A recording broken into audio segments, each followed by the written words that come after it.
Real estate has long been considered a safe long-term investment option for Indians over generations. A boom in the market for most part of the last 2 decades has seen real estate prices zoom and bring windfall gains for some investors. But over the last few years, there has been a marked slowdown. GST, demonetisation and RERA have possibly contributed to this. So is real estate still the safe bet it used to be? Should people still be looking at real estate as an investment option in a market where prices are stagnating, taxes are high, and rental income meager? To understand more on this, I'm joined now by R.Irani. He is Vice President of CREDAI and Chairman and Managing Director of Rustomjee Group.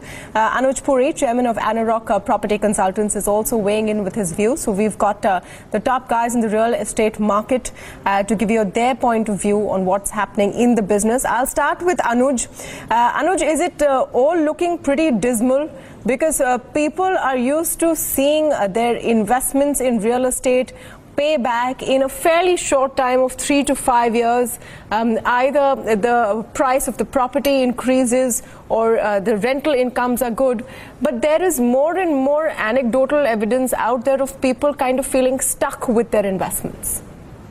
So it is very true, Tamanna. What you're saying is clearly we're seeing that from an investment perspective, as far as residential is concerned, the investors are finding it very stifling. On the office side, though, they have done exceptionally well, whether there's an institutional investor, family offices, or high net worth individuals who bought offices, and today they're really doing very well because the cycle of offices have come back. However, the cycle for the residential is going to take a little bit more time, and clearly we're seeing that this is not at this stage an investor market. It is an end user market, and when we cover that point, I'll have my thoughts on it. But you're absolutely right in your opening statement that the investors have got stuck with unsold inventory that they had purchased in bulk, particularly in north of India, and they are finding it today difficult to be able to not only exit that inventory at the principal which they had bought, but perhaps at a discount, and over and above that, if they were to really look at renting it, the yields are no more than 2%. Whenever investors are looking at options, they would obviously compare where they're putting their money in real estate as compared to, say, gold or fixed deposits, equity, mutual funds. Real estate doesn't seem to be performing on most parameters. Mr. Irani, so far people were overlooking that fact in terms of rental income because they were hoping prices would go up. Do you think that prices have hit their peak for some time now, and now we're seeing a slide back as the data suggests? Increase in prices has been meager even in top markets like Mumbai. If I was to hear only your questions, I would definitely feel so, Damana, but that's really not the case. See, good developments have always managed to kind of command a little bit of a interest that would allow them to continue to be prized or sought after assets. Now, when you talk of investors, just to tell you, the type of investors have themselves changed. Earlier, you had these retail investors who used to come and buy a couple of apartments or, get together and buy a building. Now, those kind of investors, well, I can talk about the Mumbai market as such, had a great run for some time when there was a huge boom in the construction industry. Those kind of investors are definitely not around, but even today, high net worth individuals and families are looking at good developments to put their money to work. And Anuj just mentioned about the office market getting a spurt. So basically that's an indicator that jobs are getting created today. Even the BKC area is like, the office market is totally well occupied, and that should give you an indicator that homes are going to start selling at a better price. Let me also point out to you that costs have actually gone up, and you're right, with GST around, the costs have gone up. The government premiums, especially in the Mumbai market, have taken the costs higher. What this will do is, Tamana, sooner or later you're going to have if you're able to kind of lock in an investment at the initial stages, a developer and the market, to make up for the higher cost, is going to increase the rates. You also mentioned something about demonetization and RERA. Let me tell you, RERA is actually an enabler. RERA has allowed people, even the smaller investors who were worried about, whether they'd get what they were aiming for, are looking at developments with a little more keenness, because they are now certain that they will get what it is that has been offered to them at the initial stage in a particular time. Else there is always a regulatory authority where they can go to and get their money's worth. If I may just come in with RERA, if I may just come in with RERA, and I'm glad you brought it up, because I want to just expand on that for a bit. RERA is still a promise. Do you think that people will really start having faith once they see some implementation of it? It has been diluted in some markets. No one really so far has been brought to book for inordinate delays. It's a promise that things will get better, but no one really knows for sure right now. Is it, Mr. Irani? No. I mean, as far as the Mumbai market is and the RERA authority out here, I can tell you there's a lot more happening out here than you maybe, you might want to look it up and see. So a lot of developers have been asked to put up, payments in terms of interest or penalties to consumers who have not been given their apartments in time, or the promise is not complete. See, if it is everybody's view that RERA should only penalize or rather flog a developer, I don't think that is the intent. The intent is to put together a regulatory body that would allow a consumer to get what he had bargained for, what he really wanted. And towards that, I can tell you this about RERA: they've been doing a phenomenal task. Some of the things that they have done have allowed them to go and endear themselves to the consumers, and the consumers are super happy with the way the judgments are coming, especially for errant developers. Sometimes these judgments also stretch themselves, and I would say some of the other developers also get involved in it, but that's fine. It's it's an authority that's doing its job very well. They are pushing for the consumer, and in time to come, I see it as a positive, because the good developers will start getting recognized for what it is that they were doing for years, and maybe get a premium too. So RERA has been doing a great task. I'm not sure about the rest of the country. Maybe Anuj could throw some more light on that. Before we come back to the other factors that have rocked the business in the last couple of years, let's get Anuj's view on RERA. Clearly, it's great in theory, a good idea, but what has it really done to the real estate business, which is populated by all kinds of developers, not just premium players?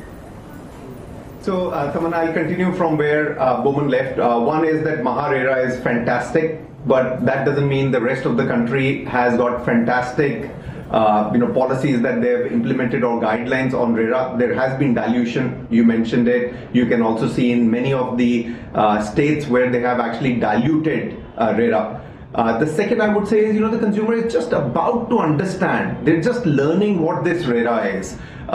So I think, you'll have to give it a little bit more time for it to be implemented, for the consumer to really be able to understand that what is the repercussion of a developer not really looking at the RERA. And the third I would say is, if there is an unscrupulous developer, yes, you will be fined. There could be criminal charges that the authorities will do. But I still say is that the buyer has to be aware. It cannot be that RERA has come and suddenly the buyer says, look, all my responsibilities are now left to the regulator to be able to take it out.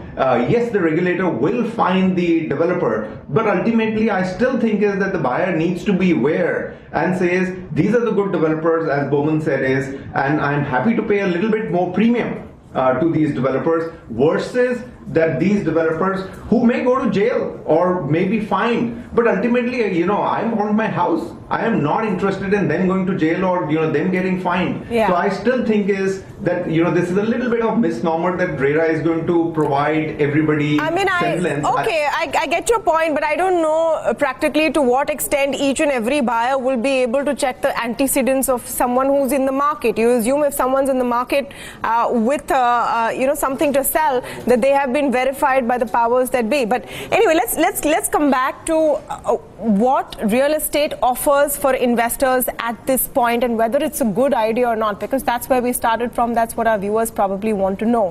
What is the kind of time horizon, possible potential investors are looking at if they decide to invest in real estate today, and what kind of returns are they looking at? Let Anuj field that first. Yeah, so Tamanna, I'll give you 3 data points. One is that for 7 consecutive quarters, the sales have been ahead of the launches. That means there have been every quarter more new homes that have been sold than those have been launched.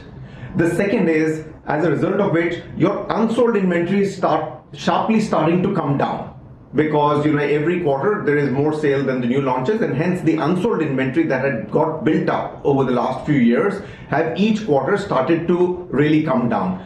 And the third is that we are now getting into these launches. So the last quarter that has gone, June ending, it was the second lowest quarter on the launches. So clearly we're not seeing that there is a huge amount of supply that is going to come up. And I feel is that this is really at the bottom that you have now started to come. You asked Boman this question, is it at the bottom? I feel is that the prices have really hit the rock bottom at this moment in time. The developers are not willing to come out with new supply because they're seeing that these prices are not going to be affordable given their cost. So clearly over the next 18 months, I see that you're going to see a price rise that will start to happen. So for an investor to come in today, I do feel is that they will be able to see in the next 18 months a consolidation in the industry and hopefully a price appreciation.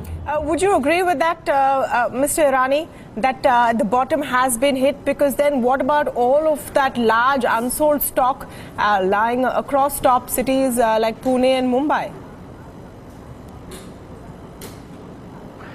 It's really interesting, every time media speaks about unsold inventory, I try to tell them only one thing. Let's float an ad in the paper that says, I want, let's say 100 apartments in one particular area where you believe that there is, good quality products available. Let us see if we get those 100 apartments at one go. The answer is largely no, unless it's a new development starting in the area. Secondly, the buyer, the home buyer today, are you saying unsold inventory is not an issue for the industry? Are you saying it's not an issue for the industry, that everyone's Let's put it this way. Let's put it this way again. There are markets, there are micro markets that may be in an oversupply position, but it is not universal. It is not across the globe. It is not everywhere. So even today, if you look at certain parts of Mumbai, and like I mentioned, I'll restrict myself to the Mumbai and MMR region. Even today in Mumbai, what we are seeing is that there's a great amount of demand coming up for good projects, and with good brands that are being, that are getting into, let's say, various arrangements like a DM, etc. They're being able to launch projects and show promising sales in their launches itself. And the consumer has become increasingly well facilitated with, let's say, the financing schemes that are available across, where the developer ties everything up. There is an entire